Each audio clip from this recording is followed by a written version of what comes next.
go to sleep, you know I gotta keep my eyes open. But I've been smoking, that's the reason why my eyes closed. I'm from a city where the sleepers never make it. Risk your life and they gon' take it. Have you stuck up in that time zone? But I can't help but always think about that time gone. Too many people out and lost, I'm trying to find home. I'm from a city where the sleepers never make it. Risk your life and they gon' take it. Have you stuck up in that time zone? Can't go to sleep, you know I gotta keep my eyes open. But I've been smoking, that's the reason why my eyes closed. I'm from a city where them niggas leave you wide open. So if you move around, you know to keep that nine close. Hi guys, welcome everybody to the Lace Up Podcast. I'm your host Joe Lawler. I got my co-host here, Devin Donovan, and we're on episode 23. We got a special guest, our first female guest, the original mob wife of Mishawum. Dev, you want to introduce our friend? Yeah. We got Shannon White, better known as Shannon Lundin, but Shannon White. Well, I do say to my husband, nobody knows me as Shannon White, but they know you as Shannon Lundin's husband. Yeah, so recognize. That says it all. You heard that, Mark? Yeah, he heard it. I say it to him all the time. It's good to have you on. Yeah. No, thank you for having me. I'm honored to be the first female guest, but if I wasn't, you would have heard about her. Of course. And I thought it was a no-brainer. You know, Devin actually is, that's what I love about him. You know, he definitely pays attention, and he said, you know, that's a no-brainer. Shannon has to be the first one. And I said, that's... Plus, I always watch your videos. I know. I might not comment all the time, but I always make sure that I like them. You do. Show mad love. I got to show and love. I seen you at the basketball tournament, and that was the first time I seen you in a while. In a long time. So she was playing? No, I wasn't playing. I was going. cheerleader. Chapters was a sponsor of the basketball tournament, so I was just going to show face. Really? And support. Yep, we Very sponsor that tournament every year. Nice. Where's that? Danvers, right? Yep, Chapters is in Danvers, right behind the Liberty Tree Mall. Okay. So it'll be 4 years that Chapters has been open in November. Okay. Yep. Where's the Liberty Tree Square one mall? Liberty Tree Mall. So it's right after like the exit for the North Shore Mall. Yeah. Devin's probably boosted out of there. Probably. It's a ghost town. It's one of those ghost town malls. They got sushi though. Well, the reason, you know, and I like when I say it's a no-brainer to have you on as our first female guest, because why we started this is because it's a recovery-themed, recovery-based podcast, you know, but ultimately we want to, you know, the lace up, the whole thing is that we get through adversity, and who knows better than how to get through adversity or what that's like than someone that has experienced or struggled with you know, alcoholism, addiction, which is one of the same to me. Right? Absolutely. So, 100%. And you recently celebrated 21 years. Are you celebrating 21 No, years? I celebrated 21 years on May 15th. Wow. And it feels weird to me every year, like every 20 years, 21 years, 22 years, to say that I have that long. Yeah.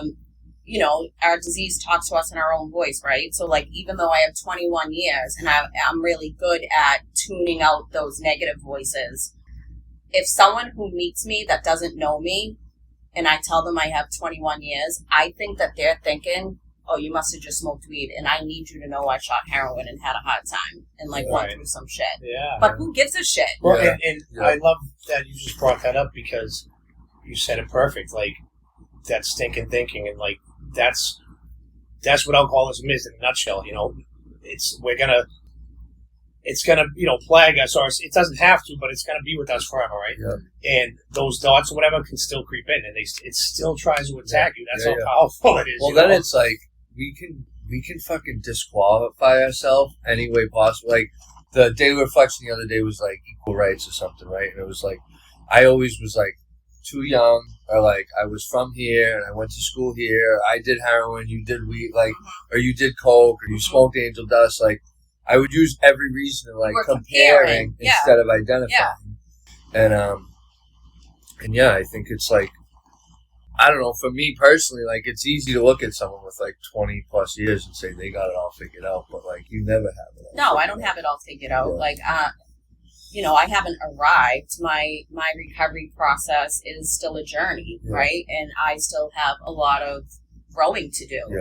One thing that I learned in my process, I just remember, like, at the beginning of my journey, because it was a lot about my ego, thinking I knew everything, even like 2, 3, and 4 years in, right? Because everybody was like looking at me, wow, you got this, Shan, like, you're 2 years sober, you're 3 years sober, you're 5 years sober, you got this, looking to me for advice or guidance. We and love so, that shit. So and I went through a period where I was like, I know, and I knew nothing, and I wasn't teachable.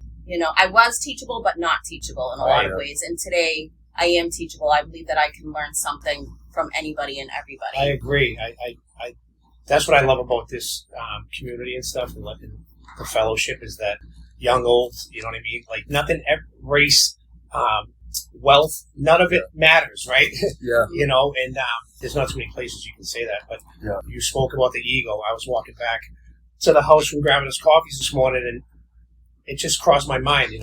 I attribute it to like trying to live properly, or trying to Deb always says we owe it to ourselves, right? So like, I know that I feel, if I'm gonna put the victim mentality aside, then I have an obligation to first things first, get out of bed in the morning, right?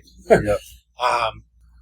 And I thought about the ego, and I was like thinking, the more that I put into this, the things just, like these little idle thoughts come to my head, right? And it's funny because I guess they're always going to come, but like before it'd be so negative, and now they're like things I can actually process. It's like, I don't know why they pop in my head, but like, I know it's because I'm doing the drill, or at least trying my best.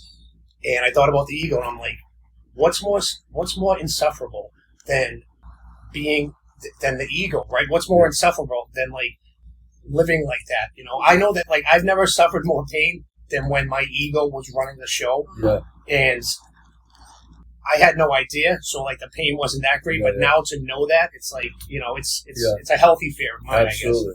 I guess. And you might not always have control over your first thought. Most of us don't, but we do have control over our second. Right. Absolutely. Yeah. What are you going to do about it, right? Yeah. It's funny. My sponsor, Ernie. Mm-hmm. He said so to me and Ernie have our sober birthdays, not the same amount of time, but both same have date. May 15. That's awesome. Yeah. That's awesome. Yeah. Ernie was in my wedding. Okay. Yeah. No shit. Yeah. I literally talked to him yesterday, and he was like, I said, I know, and he's like, wait, what? But that's like, shout out to him, man, because I need people like that in my life that will tell me what I don't want to hear and check me. Totally. Ernie's one of my favorite people. He's a good guy. I love Ernie. Yeah. He's a good guy. It's all love. Yeah. Absolutely. So, Shan, why don't we get into, for the audience, the one thing I want people need to hear your story, That's another thing, too. It's like, the isolation part and, like, being around each other, right? And, like, doing things like this and just talking about stuff where it's like, we may think crazy stuff or our own thinking that, maybe negative or whatnot if we're not working on ourselves. But once we get around each other, like, we're reminded, that's why I say that all the time. Like, I feel safe with you guys because I know that you guys are going to tell me the truth, right? Good, bad, or indifferent. So, why don't we tell the audience a little about your backstory and whatnot and, how you got to this point in your life? Yeah. I mean, so, obviously, like, I grew up in God's country, Charlestown. Yeah. Devin, don't have to wear a Townie shirt on this podcast again. I was highly offended. He's I'm busting balls. You know that. That's how we show affection. I will say really quick before you get into your story, a lot of people, I'm not from Charlestown. But they think you are? Sometimes that does happen. Compliment to you. And compliment to me, right? Maybe in my past life or my next life I will be, but regardless, there's a lot of people that aren't from Charlestown but got sober in Charlestown. And like I was getting at, like, when we all met down the bleachers, or at least when I met you guys all welcomed me with open arms. You guys are my people. I'm just busting balls. You guys know that. Actually, he wants to go to his first parade day this year. All right. It's actually going to be one of the best ones ever because it's the 250th anniversary of the Battle of Bunker Hill. We were thinking of maybe doing like a special thing now. All right. Yeah, you guys should walk around the town and interview people. That's what I'm saying. Right? So Why not? He's gonna put that pride aside, dude. It's not pride, dude. What about interviewing like people from the sober community? Like, because that used to be a big issue, right? Yeah. Like when I was getting sober, one of the things that I was stressed out about the most was how the hell am I not going to drink on Townie Christmas, Bunker Hill Day? It's funny that you say it. I mean, it would be funny to like even walk up like to the kids in the open and on like that think they're having fun, Some of them, I'm sure, maybe some of them are, right? And then we also know there's some the other side of it. We also know there's some that are like, Yeah, bro. You know what I mean? That are going to be in jail the next day. Yeah. Hey, so how you feeling today? Yeah. But as far as like my personal story, I mean, yeah. So like I grew up in Charlestown, and like Joe, like if anybody, growing up in Charlestown, everybody knows everybody. Everybody knows everybody's business. It's a blessing and a curse. What happens at home stays at home. Growing up on the street, you didn't really have the chance to show any vulnerability, or it was perceived as a weakness and it would be preyed upon. But in my house, I grew up very poor. My mom was a single mother on welfare, working under the table at the rectory so we could go to Catholic school, because back then, like, you had to send your kids to Catholic school. I went to St. Francis. Joe was a year ahead of me. We grew up in a 1.5 bedroom apartment on Alston Street until I was about 10 or 11, then moved to the Mish. My father was in and out of my life until I was about 10.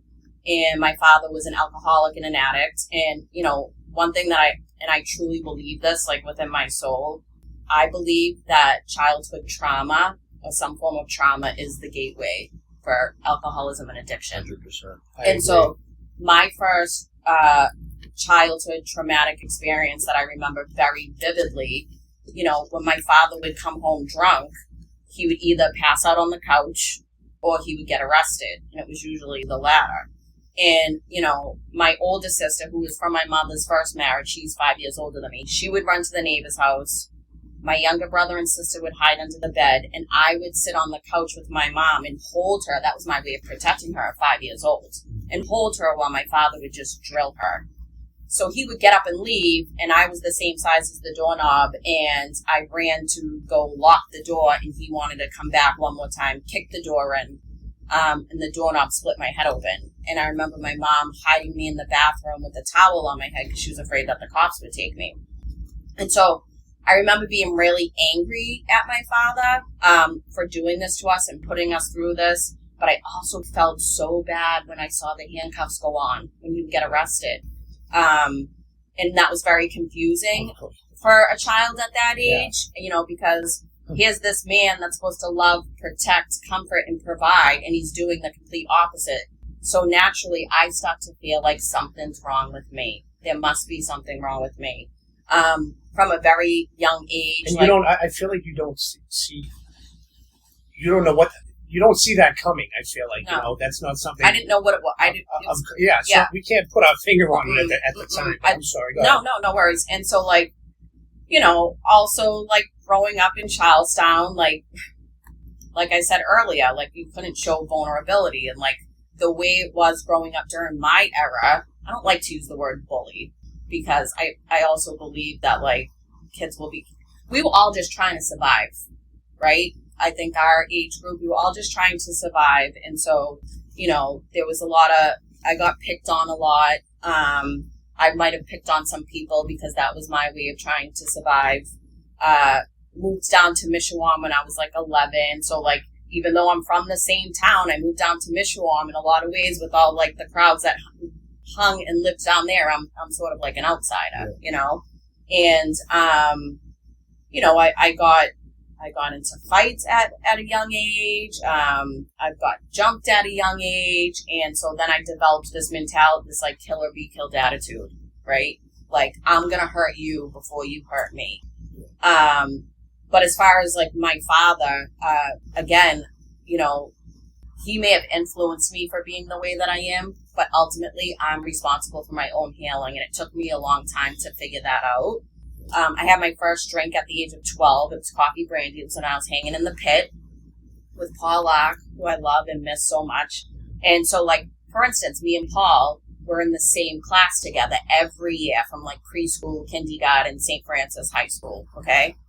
Me and Paul were treated differently at this Catholic school that we went to because we came from broken homes. So where the nuns and the priests should have paid more attention to us or special attention to us, or encouraged us more, we were treated like riffraff, or we were treated like crap because we came from broken homes. And he lived in the projects, and I lived in Mishawum, outcasts, yes. So he taught me how to steal cars.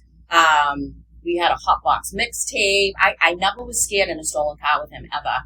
Ever. We would go. He was good. Yeah. We would go to school in one car and leave in another in our uniforms, like idiots. course. Yeah. There was one time we got caught. He took the whole fall, Anyway, so hanging up the pit, I'm hanging out with boys.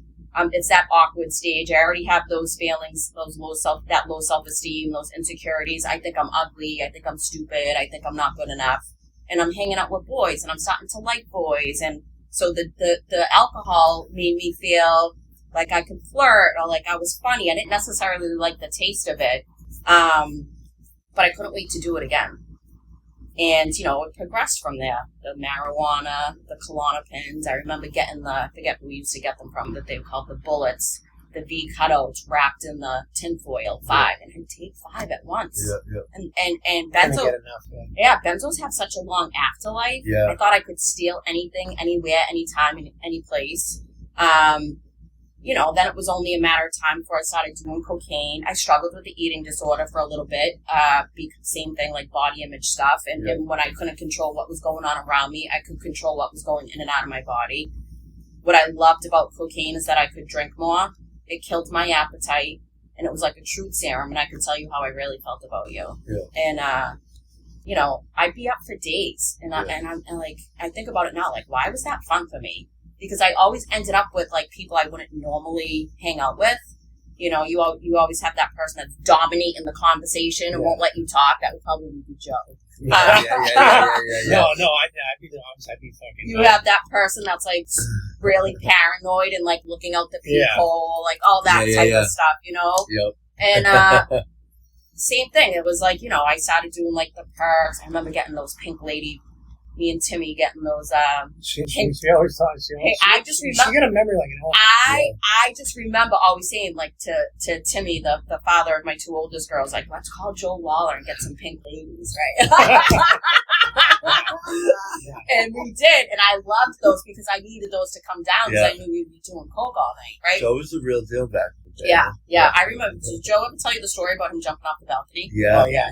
I was there. Yeah, I was there. Yeah, Oh, here. let's hear it. Yeah, it was a big house party. Everybody's getting messed up. He's on fucking angel dust, and he fucking jumps off the balcony. And acid. And he, like, got up and, like, walked away.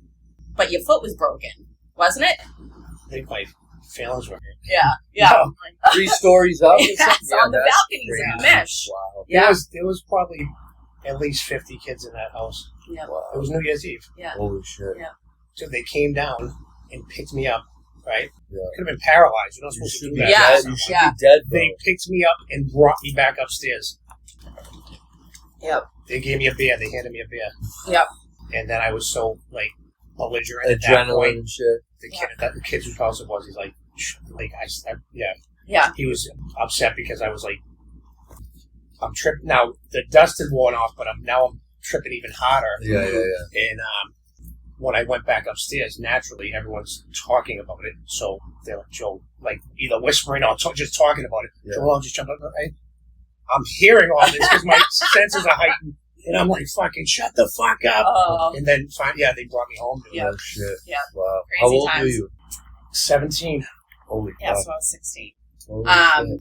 But, like, same thing. Like, with the, we'd take perks, and then the whole Oxycontin epidemic came about, and, like, you were just saying how you compared and didn't identify. Like, so when I started taking OCs, I would chop them, first I would chew them, then I would compare, well, I'm chewing them, and y'all sniffing them, so I'm not as bad as you. Yeah. Now I'm sniffing them, and y'all sniffing heroin, and I'm not as bad as you. Mm-hmm. I'm sniffing heroin, y'all shooting heroin, I'm not as bad as you. Like, I went through that whole, like, routine, and by this time, I was with the father of my children since I was 15 years old. So we had, like, that young, powerful, possessive love. He was getting into fights with people over me. I'm getting into fights with people over him. Yeah. Tim was a great kid. Yeah. And, like, my uncles were in his mother and father's wedding. That's how far it goes back. But, like, by this time at 19, I got pregnant with my oldest daughter, Lainey. Don't ask about her, Deb. Don't. Shout out to Lainey. Shout out to Lainey. Who's going to be 26. Wow. I'm like, how are you? I'm how, 27. I'm like, how are you 26 when I'm only 29? Like, seriously. But anyway, like, when I was pregnant with her, I remember, like, I couldn't wait to not be pregnant because I wanted to party. Yeah. And, like, I would leave her home with my mother. I'd be out for days, and, like, I didn't care. you know. I did carry some guilt, like when I would go home and like the drugs would wear off. But like I remember like one morning, like waking up after I had like a big party at my house. Well, it wasn't morning actually, it was like in the afternoon, and all she wanted to do was play, and I just like threw her in front of the DVD player with a dry bowl of Cheerios, you know. Yeah, at least you could have gave her some milk. No, I probably didn't have any. I don't know. Yeah. But you know, then I get a letter on my door from DCF, right, and I'm furious. Because this is Charlestown, so whoever called on me, I could probably tell you something about that. All I care about is who fucking called DCF. Right. That's all I cared about. Yeah. And so, like, finally, when the DCF worker came out, and I'm sitting at the table with her and my mom, and I'm badgering this lady. Like, she must think I'm such a little bitch, right? And I'm like, who called on me? And my mother slammed her hands on the table, and she said, I called on you. And so, like, the difference between, like, my mother and a lot of my friends' mothers is like at the time, a lot of my friends' mothers, like they would cover for them, like whether it was with they'd probation, be fucking doing shit with them. Yeah, or they were doing shit with them. Like my mother didn't. My mother didn't do that. Yeah. Like even when I was on probation down in Charlestown Court, my mother was besties with Steve DeLuca, who was my probation officer. I remember turning the corner one day. I was probably 100 pounds, and there was literally 7 cop cars outside of the house waiting for me for little old me. Wow. And, you know, my mother used to just open the door and let him in and, like, make him a cup of coffee. Wow. And I used to be like, wow, it figures that's the mother I get, the one that rats her out and calls probation. And, like, part of the reason, like, I am here is because of the type of mother I had. And, like... 100% of the reason why you're here. And she also... I remember walking into my mother's room and her praying for me, crying. Yeah. She got up... My mother's found me overdosed. Yeah. The power of a praying mother is also, like, another reason, like, why I'm here. And, you know, even when I overdosed, it was in 2003. And me and Timmy had a party. He was in the ironworkers. He had to get up, go to a party. Go to work. He was in the ironworkers. And he came home like 7 hours later, and he said he found me in the same position that he left me in. But my fingertips were blue, my lips were blue, my eyelids were blue. And he was, like, picked me up and was smacking me. He told me he did this to me, but I wasn't responding, but I remember him doing it. Yeah. And so, like, a lot of times, too, like, I struggle with, like, that survivor's guilt because we've lost so many, like, people. Yeah. And sometimes I question, like, why did God allow me to have the life that I have now? Yeah. You know, like, I totally, like, surrender to win. Like, I hate all the AA cliches sometimes, but they're true. They're so true. Yeah. That's. I mean, even that's.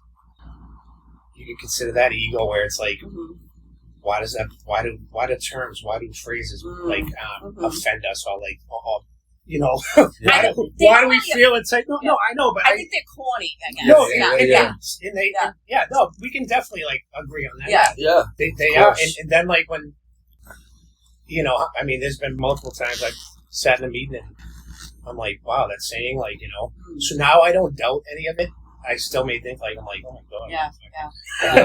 Yeah. But, I mean, I was in and out of multiple detoxes, holdings. You know, I remember there was a time, like, I would say, like, I'll only go to detox if I can go to Somerville detoxes. That's my favorite detox. It's like, who the hell wants to have a favorite detox? Yeah. Like, negotiating. That was like my goal. And so, like, you know how it is. Like, when you don't know what you don't know, and you know, you think you could just go to detox and get, like, the drugs and alcohol out of your system and you'll be okay. Yeah. But the drugs and alcohol are just symptoms of underlying causes and deep-rooted issues that need to be addressed, and that takes time. And that's one thing that we don't want to wait. We want that instant gratification. Like we feel like we deserve it. The entitlement. Yeah. So the last time I was in detox, I was so sick that they gave me my own room and didn't make me get up for groups, which is unheard of. Yeah. They just don't do that. Back then. Back then. What does that mean? That means I was.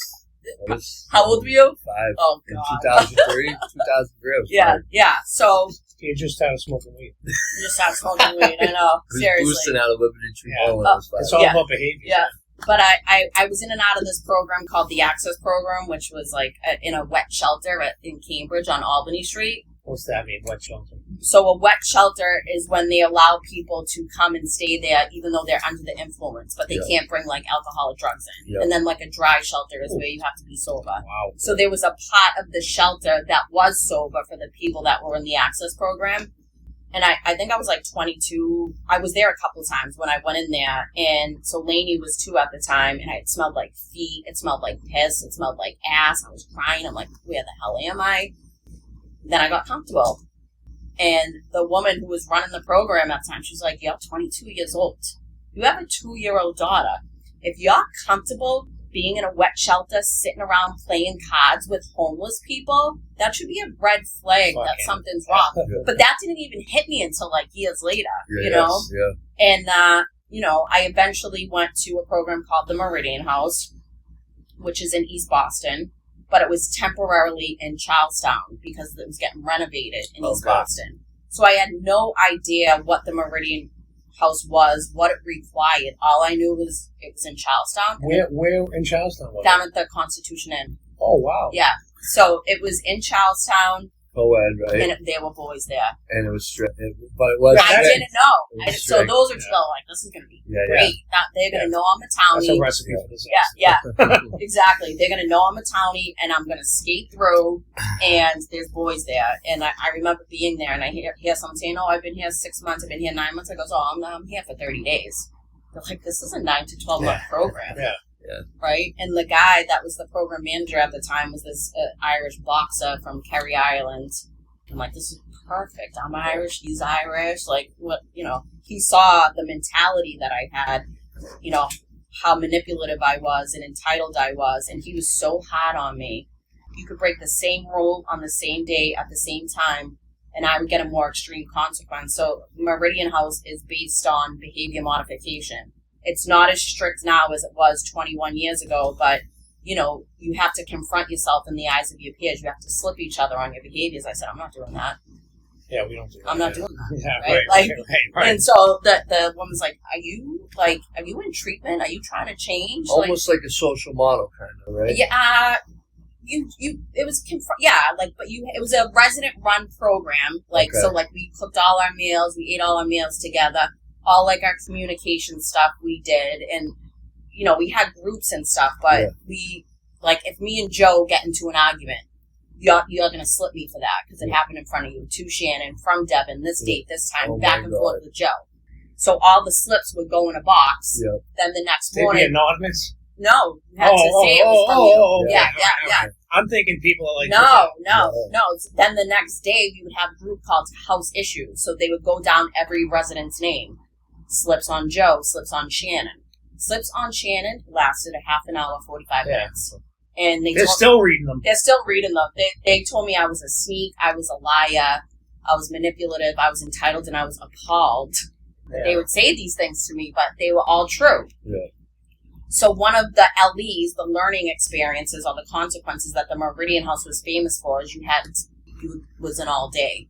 You had to sit in a chair for 12 hours wearing a sign. Mm-hmm. And by the time I was done there, I remember saying to Townie, that's the Irish guy, how many all days do you think I have since I've been here? He said, oh, geez, Shannon, 80, 90, maybe even 100. But I mean, I started to like them. Yeah. I remember one day I said to him, I goes, just give me fucking an all day. You're like, watch this, I'll sit in this chair for a week. Yeah. He goes, how about 10 all days? What's the record? Get the Guinness Book of World Records. Yeah. So, I mean, he was so hard on me. I eventually got to a point, like, I overheard another resident talking to the staff saying I give that girl 3 weeks. Mm. And I'm like, oh, and that fueled me. Like, watch me. Yeah. And now, that's, again, this is the word of the day, ego. Yep. I thought of that. I'm like, that right there, that's what I was thinking to myself. There's been times when that's all I've had in my experience. Like, that, I needed that to survive. Like, that's all I had. Mm-hmm. That is what I was thinking is a sufferable state. Like, that's the most pain I've ever suffered, was when that's all I had to hang on to for survival. But, like, it served its purpose at its time. Yes, exactly. Yeah. And so, you know, it fueled me, and then it got me to a point where someone had said something to me. So, like, Lainey was 4 at the time when I was in the Meridian House, and someone said, Shannon, would you die for your daughter? And I'm like, of course I would, because I think I'm tough. And they said, well, why don't you live for her? And that statement struck me so deeply, so profound, that I realized I was no good to her unless I took care of myself first, you know? And like I said, Meridian House was a 9 to 12 month program. I didn't graduate until 15 months, as they called me one of their most challenging clients. But I got everything out of the design of that program that I was supposed to. And, you know, I went to sober living after. I went back to school. I started working in the field.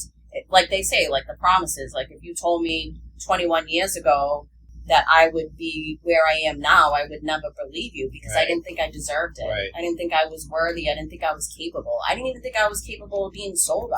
Right. I thought it could work for you and for you and for you. I just couldn't fathom how it could work for me, you know? Well, and also what you just said about the person said, "Would you die for your daughter?" That was always my famous line, like growing up. And I'm glad you brought it up, because I've talked about that. And I've said, I used to say it like on, you know, which I still do to this day. Like sometimes I'll just say things that are on my mind or whatever, and no one's asked a question or whatnot. You guys know that well. And I used to say like, oh, I'd kill for you. Like, you know, I'd use that in conversations. Like that would be my go-to. Like if like I was uncomfortable and like, and I had no communication skills and whatnot, right? And if I felt backed into a corner that this was the truth, I would like that manipulation. Like at the time, like I would like pull it out, like wrap it out of the hat, or like I'd kill for you. Like that means conversation ended, right? Yeah. Like now it's back on you now. You know what I mean? It's like, all right, now I can breathe. Like I'm safe now. Like I just told you I'd kill for you. Yeah. And now when someone says like, well, why don't you live for them, right? I never even fucking thought of that. Yeah. And Italian Mike always says he was in a place early on, and the counselor said to him, "Why do you do what you do? Why do you drink and do drugs, and like why do you like hurt yourself? Why do you do this to yourself?" And he said, "Well, I do the alcohol and drugs because it makes me feel good." He goes, and the guy said, "Well, why do you feel bad?" And he was like, I never thought of that. There's this expert. He's like one of my favorite. He's an expert in addiction and trauma and childhood development. His name's Gabor Mate. And so he says that all addictions are an attempt to gain pain relief. And so you need to ask yourself not why the addiction, but why the pain. Right. Yeah. And that's a challenge. That's what I always say too. Is like it seems to be an ongoing theme. I obviously want to say like our last podcast guest talked about it, but like in meetings and everywhere you hear people speak, and it's like our addictions our disease manifests in different ways before we turn to drugs and alcohol, stealing cars, hanging out with the cool kids, bullying, whatever the fuck it is. And you talked about having a lot of loss in your life, and now you do. I don't know if you still do the Skies in Heaven. Yes. And yes. I used to attend that.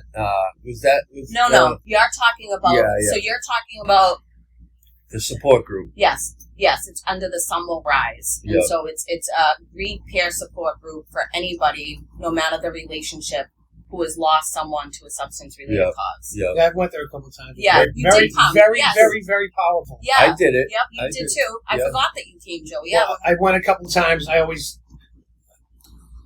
think I was more impressed. I was like, wow.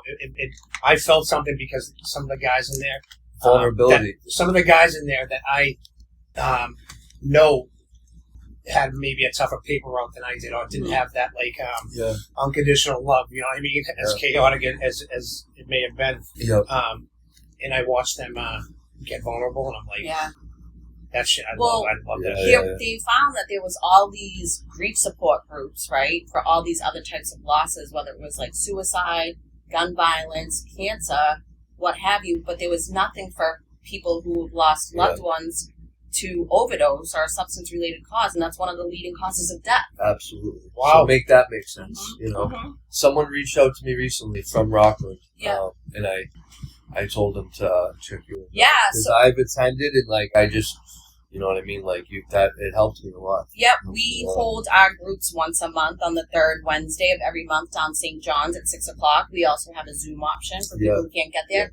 But there are other chapters and other meetings in this area as well that I can connect folks to if they're interested.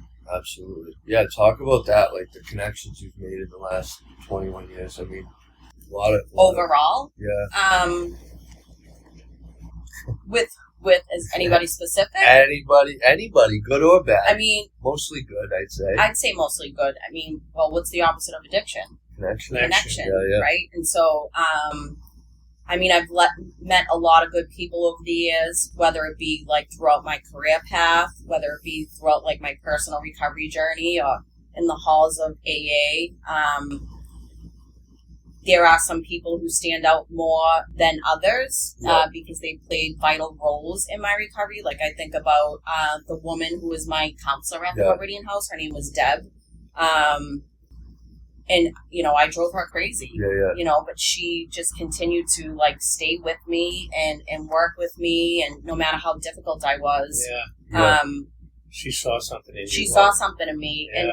And so did the guy, Townie, like the Irish guy. Like I remember saying to him, he tried to make an amends to me years later because after thinking about it, he felt like he might have been too hard on me, especially being like a girl. And I said to him one day, I'm like, why were you that He used to put Shannon, like, he used to spa Shannon, put her in, like, the headgear. Oh, yeah. He Yeah.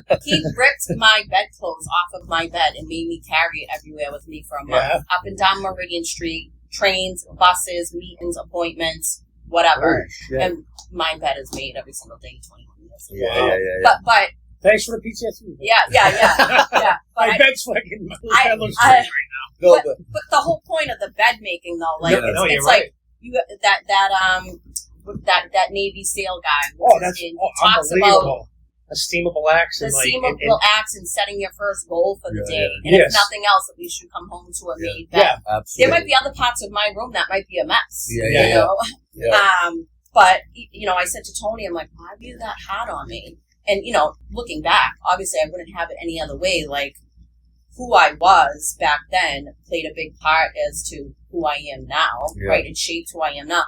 He goes, oh, Shannon, because I knew you were tough as nails and you could handle it. I mean, there were dudes coming in and out of there that did prison time that couldn't handle, taking a look at themselves, you know? And granted, it was spite that got me through for a while, you know, but then I'm just like, I felt like if I could graduate the Meridian House, I could do anything. Of course. I feel like the people that love you the most are the hardest on you. You talked about your mother, and I know you're a big believer in God.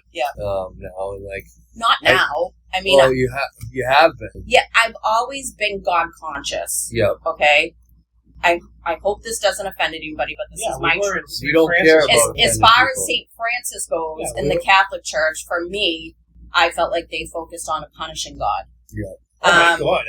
I would say when I did confession, it was probably the last time I ever went to confession, to be honest with you. I don't remember much of my childhood, and and what I do remember is probably like bad shit, and I just have flashes of it. And I remember being in the confessional booth with Father Mahoney, God rest his soul, right? He was fucking scary, you know what I mean? He was, you know, and I told him I was like Chunk in the Goonies, like, don't tell me never seen the Goonies. That's exactly. Right. Okay. So when he's like, when they're like, tell us everything, and he's like, I pushed my sister down the stairs and blamed it on the dog. So I'd say that, like, I swore, I pushed my sister, and then I try to make, like, I'd make ones up too. I always had the same lines, and I missed church, right? And it got silent, right? I'm just trying to get it out. And he's like, dude, I thought he was going to come through. Like, I thought a hand was going to come through and grab me by the neck. And he fucking got so angry. I was like, I felt it, right? I'm like, oh my God. And he made me, he's like a fucking 100 Hail Marys, 100 Our Fathers, whatever. Like, and I think of it to this day. I'm like, I got out there, right? Like, I didn't need any more anxiety. I was already, and I went out there and I sat on the thing. I think I did a couple of them. And I was like, oh my God, everyone's watching me. And like, I can't be up here for fucking, you know. I was trying to do them real quick. I'm like, I'm never going to get to it. So I just took my chances and walked out. Next thing you know, I was robbing bags. I used to lie. I used to lie when I went to confession too. I would just make stuff up. I'm like, well, he's not going to believe if I only tell like one or two things. I got to make up at least, you know, because I'm not telling this and I'm not telling that. That's for sure. But I've always been God conscious, and so when I was in the Meridian House, you know, I had to get a get well job. I don't know if you remember Fantastic Sam's. It was like a hair cuttery chain, but it was called Fantastic Sam's. So they had a fantastic Sam's down the mall in Charlestown, and you know how salons are gossipy and drama, and there was a woman who worked there. She was overqualified to work there. She was really good at her craft and what she did. She didn't need to be there, but she just was keeping busy. And I'm like, what's up with this lady? I was drawn to her. And I was about a year and a half sober at the time. I was in a sober living in East Boston. Johnny Festa's wife, Jody, ran the sober houses back then. And she was doing this woman's hair, and the woman was like, you must be so happy. You're so good at what you do. And she was like, yeah, but it's not my passion. And the woman who worked there was, you know, my passion is the ministry. So I'm like, what does that mean? Like, what is that? So it was just me and her in there. Everybody left. We were getting ready to lock up. And I'm like, what did you mean by that, the ministry? And she told me, and she started telling me, like, about God and her faith. And I said, I want to tell you something. And she's like, what? I said, I'm a heroin addict. And she gave me a hug, and she said, I love you. And she took me in to live with her because she knew I was struggling to pay the sober house rent. And I think I lived with her like 5 or 6 months.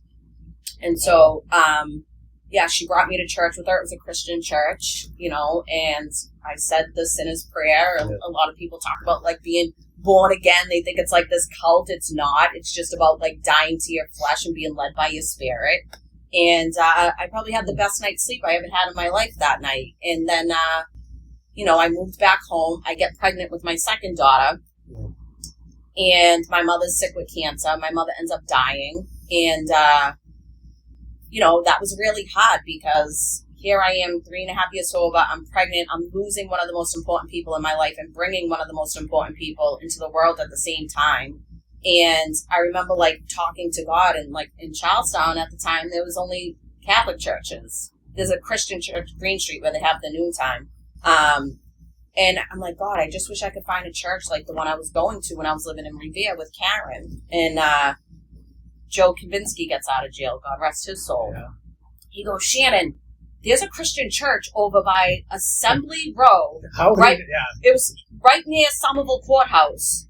So-and-so goes there, a person that we both knew. Do you want to go check it out? I'm like, yeah, I want to go. He only went that one time, and I've been there for 19 years. Wow. And I did youth ministry for like 7 or 8 years, and it's been really impactful on my life. They're like, my church family is literally like my family, but I went in there pregnant. I wasn't married, right? They didn't like go like this to me. My mother just died. The pastor and his wife at the time said to me, Shannon, we want to stand in the gap as your parents. And that's what I needed. I grew up without a father. I didn't have a mother anymore because she passed away. And I'm pregnant. And the father of my children is using. And I needed somebody to step in the gap.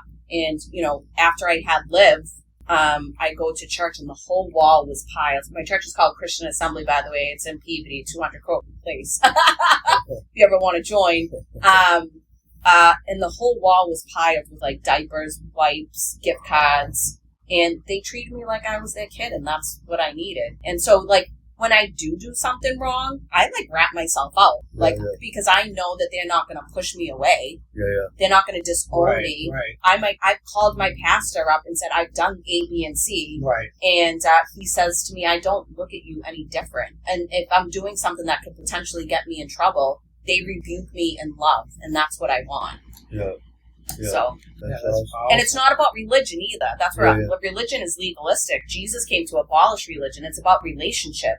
He wants me to talk to him like I would talk to you, like a friend. I say that, like, you know, well, I'm sure you've heard the saying. It says, you know, religion is for people that are scared to go to hell, and spirituality is for people that have been there. Mm-hmm. And you know, I joke sometimes, but there's truth in it where I'm saying, like, even in sobriety, or even like, all right, trying to be the best version of myself, like, although there was a lot of misinformed by the misinformed, and like information that like I took up, like I took on like you know, most of my peers, that didn't work for me. Like there was also morals and values and principles that like were instilled, that just because this way didn't work for me, and now I'm trying to, you know, it doesn't mean like I have to everything that I believed before, where it's like my God doesn't like child molesters. It's like my God doesn't like that, you know what I mean? So it's like I don't. No, you know, that's. Yeah. I'm just saying. Course, It's like yeah. that's. I like to have that open line of He communication. doesn't like course. child molesters. He He does specifically says in the Bible, "Do not Yes. harm and hear on any of my children." Yes. And he's the one that will deal with them. Right. You know. Absolutely. So, so my faith is very, very important to me. Like, a lot of people might not want to hear this. My faith is more important to me than AA. AA was founded on Christian principles. 100%. The 12 steps are actually biblical. Absolutely. Okay, so for me, I want to go deeper into the root, like, of all of that. And for me, that is my faith, and that is, like, attending church and being of service at church. And, I mean, not just at church, but even outside of church. Correct. And not Yes. having to tell everybody about it. Right. Well, I That's think- the difference. Yeah. That's real integrity, Mhm. right? That's real That's integrity. recovery. That's- Real altruism Mhm. is doing something off camera, behind Yep. closed doors. Yep. And you're a power of example in the recovery community, and I'd say in Massachusetts and New England. You know what's funny is Oh, I God. thought about this. But, I was in detox, fucking, I don't know, probably for the 90th time. And I'm walking through the hallway and probably getting my methadone, whatever. I look on the wall and it says, "End the stigma." It's your face on it. The fucking, the stigma, the Massachusetts, the picture. was it one of the campaigns I did? Yeah, Okay, yeah, like, you know, Was it and it's in black and white. it's, And I'm, it's, that was, I'm I- not anonymous. yeah. I was like, holy That fuck. was that was a cool thing. It was like, Yeah. I know her. Yeah, I started to get to a point where, like, especially when I started working in the field, like, my first job was at the Cushing House, the girls' Cushing Okay. House in Yeah. South Boston. What year was that? Um, When did you work there? probably like 2006, Okay. and everybody Wow. also thought. Oh, So I was like 27, Yeah, and everybody thought I was a Cush girl. Like, I would go over to the boys' side to, like, you know, we had to get like paper towels or something, and then all the little boys would be like walking around in their white beaters carrying the luggage. That was a great program. Yeah, I went yeah. through there in 2016. Yeah, that was yeah. a great program. You know, It's not there I anymore. said this to someone. A lot of the girls that were there at the time are all that when I worked there have all passed away when they Wow. were young. Wow. Horrible. But Horrible. then, you know, I started working at the Charlestown Coalition. At first, I was like an administrative assistant. Then I was like a community outreach navigator, and then I was the program manager of addiction and recovery services. But in my early career days, I still struggled with like that insecurity, like feeling like I had nothing to offer. Right. Especially sitting in a room full of doctors who Yeah. think like there's a lot of good doctors, but there's a lot of doctors that think they know better just because they're a doctor. Absolutely. I'm an expert in my own Yeah. grief and in my own addiction. Kind of like the doctor and that recovery. fucking that was on the was getting that testified the last 3 days in Karen Reed case. Oh yeah, don't get me going. No, let's talk Fucking about it. Yeah, Let's talk yeah, about it. Yeah, but What like I happened? remember, well, with She'll the tell you doctors, after, I yeah. remember sitting in a room with like doctors, right? And this was like when like gabapentin became a thing, Yeah, and yeah. everybody was like really abusing it. Now I'd never taken gabapentin. I've Yeah. been sober before it like really started to blow up and become a thing. And the doctors are looking at me, and he's like, "You don't know what you're talking about. Like, I don't understand why anyone would have used gabapentin." I was, "What the hell do I know? I'm just the asshole that stuck the Yeah. needle in her arm, Yeah, you know?" Yeah. Um, Why fucking people? Yeah, yeah. And then it got to a Yeah. point where, like, I don't know. Why don't we find out? These Yeah, fucking and then they jerk-offs? started monitoring and counting pills because, you know, 7 people got kicked out that same day from the Charlestown house. That's so crazy. You've never taken a gabapentin. I've never taken a I've never taken an oxycontin. Wait, what's gabapentin? Is that Johnny's? Neurons, yeah. Dude, Or Larry's. I just don't get it. Thank God I missed that. Yeah, Like, yeah, yeah. even I don't know. Maybe you call that. It's fucking foolish. Is that dude. ego or pride? Where it's like, bro, like, It's trying to get over. is it ego or pride? Where like, I didn't. It's not because I went to prison. I didn't do like gabapentin. It's like, If you're going out, you're going to blow I'm Yeah, not yeah, too. yeah, It's yeah. like, bro, I'm sorry. Like, if I'm going out, I'm going out with a bang. Yeah, It's yeah. with gabapentin, Yeah. you know? Absolutely, 100%. I just don't get it. Do you want to know what I've never done? What? So I've smoked dust, I've done heroin, ecstasy, like pills, all that stuff. I've never smoked a cigarette. Really? No. Oh my And you god. need ash and Do stuff you to want go to? Do you want to? No. Start? No, Come on. I've never smoked a cigarette in my No life. shit, I've never wow. even tried one. Wow. Isn't that weird? That is Yeah. weird. No, that's wonderful because they're No, fucking it's good. disgusting. Yeah, hmm yeah. Oh, wow, that's crazy. But then in a point in my career, I just gotten to the point, I'm like, you know what? Like, I know more than they're ever going to know about this. Absolutely. You know? Yeah, and absolutely. I was able to And develop. not only that, that you're because of that, what our thinking will tell us, right? And our feelings will tell us. They say feelings aren't facts. Like, will tell us like we're worthless and like and that shame and guilt and like what do you know, right? And it's like, no, I'm actually fucking the MVP of this motherfucking meeting right here because I'm the most valuable person in this room. You know? Yeah. And then then out of that job, I remember like when I was like working with people, helping them get into detox, like I genuinely like want to see people succeed. Like I genuinely want to see people like get sober. I want to give away what was freely given to me, and you know I'd be helping people get into detox or programs, and then like I took it upon myself just to start going down the Charlestown courthouse and advocating for people for treatment. I would have the bed ready to present it to the court, instead of going to jail, and then that's how. I was able to be a part of the development of the Charlestown Recovery Club with my former probation officer. No shit. Yeah. Wow. Talk about coming full circle. Mm-hmm. Hey, I want to ask you too, it came to my mind. You've told me before probably, but how did you meet my father? Christine. Yeah. Okay. Yep. That's Christine. funny. Yep. It's funny because I was going through his clothes after he passed away, and I seen the Charlestown Coalition shirt. He was in the Charlestown house before too, right? Okay, I think so. Yeah. He was in a lot. He went to East Boston Rehab, Charlestown house. And I think he might have known Lainey and Liv's dad, Timmy. Okay. Yeah, as well. Yep. Yeah. It's whole multiple generations that are just dying. It's true. Yep. It's terrible. And, you know, I mean, I still feel like some doctors are the biggest drug dealers. Absolutely. Like when I had my twins, for instance, they're 6. Yep. I work for MGH. I'm a patient at MGH. Okay. I made a plan with my OB because I have my 2 older daughters vaginally. I knew that I was going to have a C-section because they were 6 pounds each. Okay. I made a plan with my OB. I know I'm going to have to be put on some sort of pain meds for the C-section. I'm not taking anything home. I want to be weaned off in the hospital. My OB didn't end up delivering. She was like out of the country or whatever. Every single discharge team that came in told me I had to take oxycodone home. I said, do you people talk to each other? Is it too much to go 15, 16 years back in my chat and see that I have a drug history? I'm not taking anything home. One of the nurses was like, I recommend you take the hard copy home. Now, when I went home, I was so uncomfortable because I never had twins and I never had a C-section. If I had that hard copy, I might have went and filled it. So, like, what about somebody who wasn't as aware or strong as me? Oh, they're a doctor. They know better than I do. Yeah. And that's the point I'm trying to make.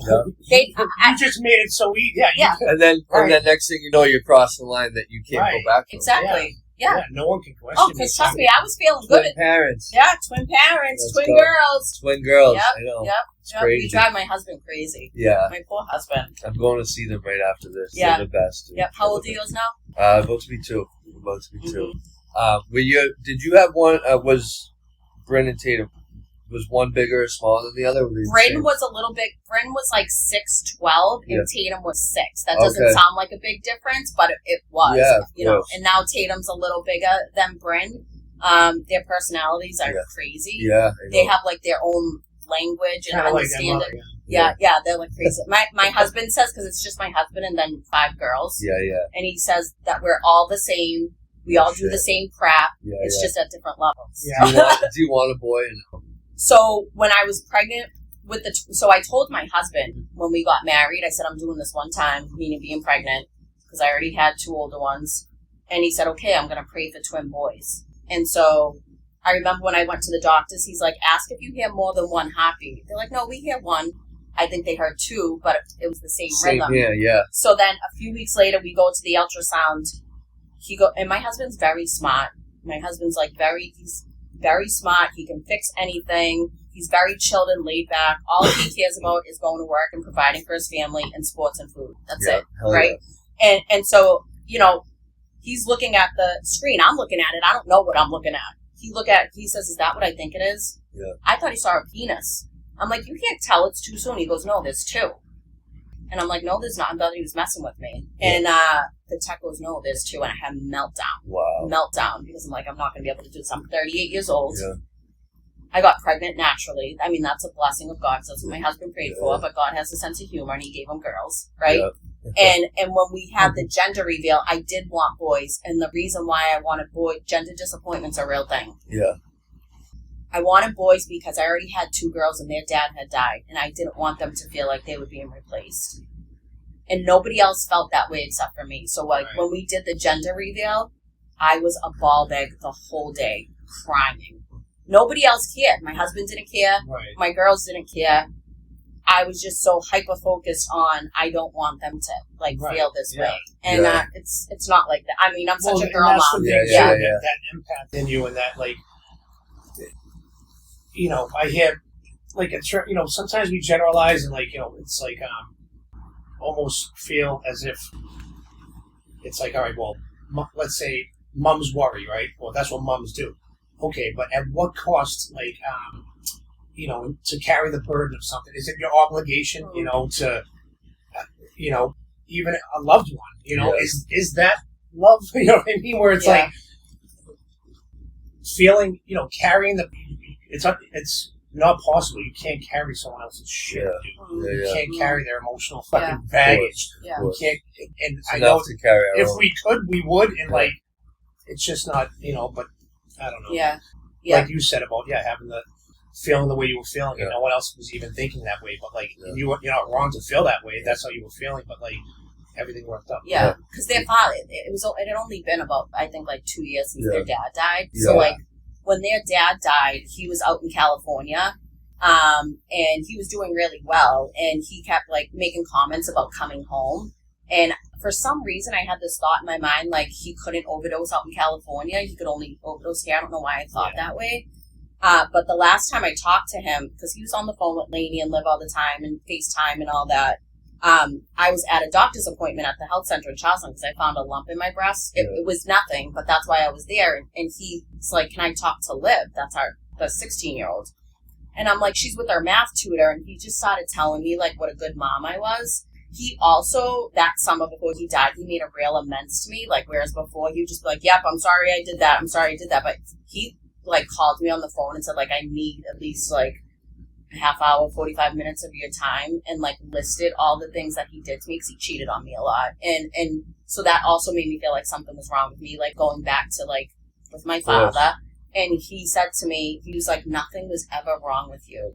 I loved you so much. I'm just so insecure and sick that I needed constant validation.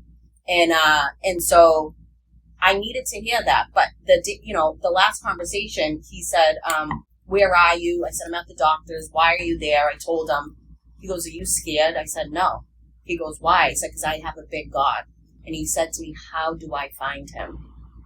Timmy said this. Timmy didn't really talk this way. And so I sent Tim this what I believe and how I believe that you find God. And that was the last thing I ever said to him. So I have to believe that he found God in that moment, and that, God saw fit to take him then and there. I was angry at God because this is my children's Nana, Timmy's mother, lost all 3 of her kids. And I'm saying to God, I'm like, this mother still has 4 kids that are out using. Why can't you take one of hers? And that's an awful thing to say. But that's how I felt. Yeah.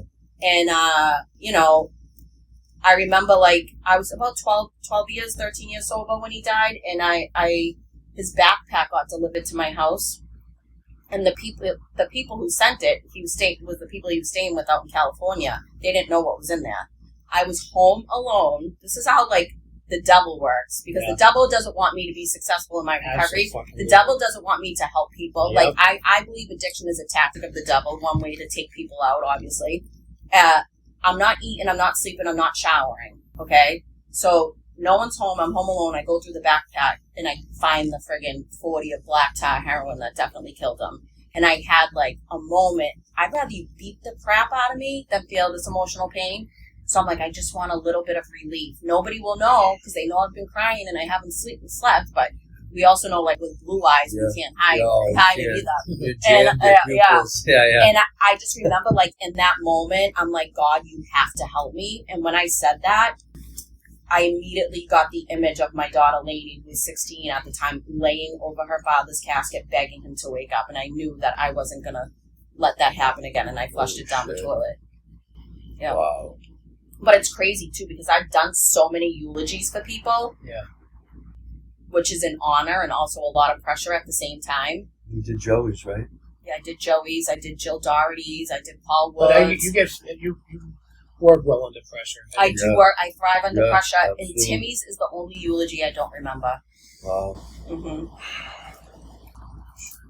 I think it's great that you carry his legacy on, that you honor him on a daily basis. Oh, And yeah. I think it speaks volumes, that, Lainey's turned out the way she has, Liv, yeah, it's just... And his poor mother. So, like, I do all the things for his mother that her kids should be doing, like sending her flowers on Mother's Day. That's how the flowers thing happened with me and Sean with Sent from Heaven on her birthday, like taking her out and, just like I'm very close. She was at my wedding, I'm getting married to someone else, and she was there and she was happy for me and, Even just to... You got goosebumps. No, right. You think about that, Mom. Yeah. Mm-hmm. She's not alone. It's like, who the fuck am I to fucking... have a bad day or a Who moment, would like, fuck she's the one I It's think like, how of. dare you, Yep, bro? That's yep, what I gotta say yep, to myself yep. sometimes. It's like... Mm-hmm. It's crazy. I know. Yeah, that's crazy. Mhm. Yeah, poor Joey. Yeah. Yeah, his family donated a lot of money, so like to the nonprofit that I started, Yeah. which is How's that going? It's going good. That's the one that's called Scars in Heaven. And so Okay. like there's this praise and worship song called Scars in Heaven, and what it's about is in this world, we will have pain, we will have sorrow, we will have trial and tribulation, we will have scars, but in the next life, like all things will be made new and will no longer be broken. Yep. And so I named it that because I want people to feel comforted through that. And so the purpose of that, I've also raised a lot of money over the years for people who didn't have the means to bury a loved one after they died due to an overdose. Yep.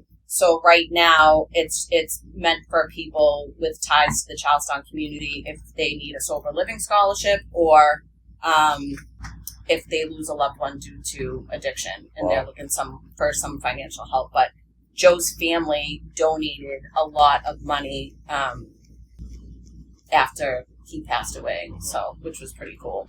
Yeah. That's awesome. Mm-hmm. Yeah. No, that's amazing. I told Shannon we'll come speak, do a commitment at Chapters. Let's do it. Yep. I'd love to. Yep. I've been at Chapters for almost 4 years, so we're Yeah. always looking for speakers. Yeah. Whether if it's at night, I won't be there. If it's during the day, I'll be there. Okay.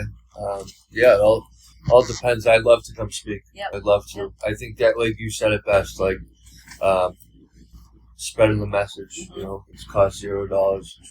Just show up and speak your truth. And Yeah. we owe it to ourselves and to others to give away that message that was freely given to us. It's true.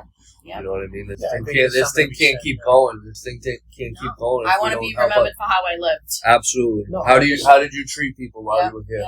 Yeah. Yeah, absolutely. I think we That's should what it's shift all it. about. You know? Okay. Go I ahead. think we should shift it and start catching a little wreck on Joey. On this show, Joey, Yeah. bring back the mullet. Yeah. Really? What's up? Yeah, we want the mullet back. I'm I know. actually surprised you don't have a white beater on right now. Really? I thought you So there's only one. Yeah. Honestly, I gotta pay my respects. There's only one person really that really rocks the wife beater, and that's fucking Fred Cole, Ricky Stearns. You already know, right? He wears the wife beater like a fucking like a G. He will wear it anyway, huh? He can. He's like he really should have been doing like Marky Mark had Calvin Klein. Fred Cole should Ricky should have like a clone. I like still love me that's some so Marky funny. Mark. Yeah. Oh, Really? Yeah. oh. I This could say something inappropriate, but Yeah. I won't. Yeah. No, you can say it. No, I would Devin pedal loves his that ears shit. any day. Oh.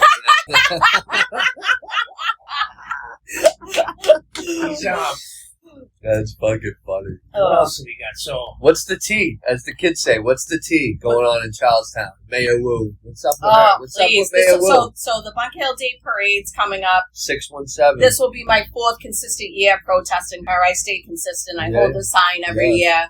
I don't like her policies at all. Yeah. A lot, honestly, I feel like she hates Charlestown. She doesn't like white people. No, in she doesn't general. like white people. She'll Straight never, up. she'll never admit that.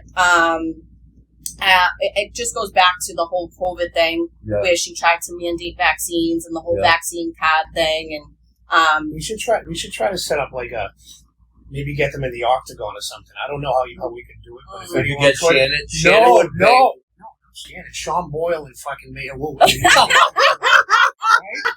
Right? Sean doesn't like the mayor either. Yeah, I protest. Oh no, we could get them on slap fucking. The power slap with bro. with the tortilla. Yeah, dude, Do that Sean one, could too. hit it with the rose petal. Right? Wasn't there something with the pools too? She wouldn't like open the pools or renovate. Yeah, them or something? so the Bunker Hill pool, the Doherty pool in Charlestown, needed a lot of repairs, and they went undone for many, many years. Yeah. And so we were supposed to have this money, this certain pool of money that I believe came from the casino that was supposed to go to the pool, and nobody could find where it was, and it was shut down. Yeah. They need to repair the little ducks coming up from the projects in the summertime. They needed to repair that. It was, It was. Yeah, they're putting a new basketball court in Roxbury every other month. They can't fucking fix the pool in Charlestown. She's all about herself. She's all advancing about her political career. It's just that liberal shit. And then, like, there's a lot of, like, I don't know, there's a lot of, with Mass Ave and stuff, too. Well, yeah, she made all these promises to address the crisis on Mass Ave, and it never happened. Yeah. And so Josh Kraft is running for mayor. I might not agree with all of his policies. I love the work that he's done for the Boys and Girls Club over the years. The difference between Michelle Wu and Josh Kraft is he acknowledges, like, we're not always going to agree on everything, but we need to get in a room and sit down and talk about it. And come out with a solution and follow through with it. Yeah. When's the November. November? Yep. Vote for Josh Kraft. Do the right thing. Get Michelle Wu out. Send Get her back out. to Chicago. Is that where she's from? Yeah, she's from Chicago. Yeah. I thought she was from Shannon. No, you can't. I don't. I'm not into politics. I shouldn't assume. Wu gotta go. Shame on I Wu. thought she was from Shannon. Woo is poo. Woo is poo. That's what my side's going to be this year. Last year it was useless woo. Wooseless. I'm going to interview you while you're fucking please protesting. do. I will. That would go viral. If I'm the only one, every year I hold, during the parade, I hold a sign. Yeah. What? It's on a Sunday, right? Do you know what day it's on? It's on the 15th. So if you're coming, you probably, depending on how you would get there, if you're driving, you need to probably get into Charlestown by like 11, Yeah, 11:30. I'll probably take the T. If you're taking the T, you should be fine. Okay. Even though the T sucks too. Is it on Main Street or Bunker Hill Street? Both. Both? All right. Okay. The party's on Main. We'll try to get him down. Yeah. The party's we'll try on to Main get Street. him to come. Yeah. If I have to go solo, I'll fucking do it. I might have to watch my mother's dog then. Is it a trigger for you? I don't know. I feel like it's like Southie with the St. Patty's Day parade. It's not for me. I don't know. Why? Joe likes to be different. There's a lot of. I get uncomfortable with like there's a lot of nonsense. But there's areas where there's I know. not nonsense. You're right. Yeah. No, you're right. You're right. Yeah. Yeah. I just. I get it. Yeah. You have to protect yourself if you're not. I mean, comfortable honestly, I stopped. I think I was 17 years old when I said I'm not. I just got out for the day. Well, you were a different person back then too. Yeah. But and maybe then my reasons were I didn't quite trust myself. Yeah. To be honest with you. Yeah. And I knew it was a shit show, and I knew that back then it would have been because that's how I was living, and I wasn't going down to celebrate in the proper way for sure. It would be just a reason, like it would be a reason for me to act silly. Yeah, Totally.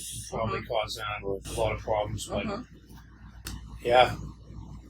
No, we're psyched to have you on. No, thank you for having me. You really brought the heat. You gotta have the heat. hand. You did great. You did no, great. Seriously, no. You did amazing. What do I gotta do? Sign First the thing. female First female guest. It's the maca. I get made fun So of. said Paula the other day. I'm like, dude, the only people that say Paula are like my grandmother and like Paula. everyone from down I say supper too. Yeah, Paula, supper, let them know, Shannon. Where do I sign? Anywhere? Wherever you want, big or small, Right fucking here on the send it. speaker. Yeah, absolutely. Shan Rock. Shan Rock. That's your Instagram, right? Yep. Let's go. All Let's right. go. Make Been a sure great you episode. follow. Make sure you check out the episode. Thank you You're not so going to much. want to Thank you, miss it. everyone. Shannon, thank you. We No, love thank you. I love Thank you. you so much. Yeah, thank you for having me. And we'll see you next time. Peace. Peace. Oh.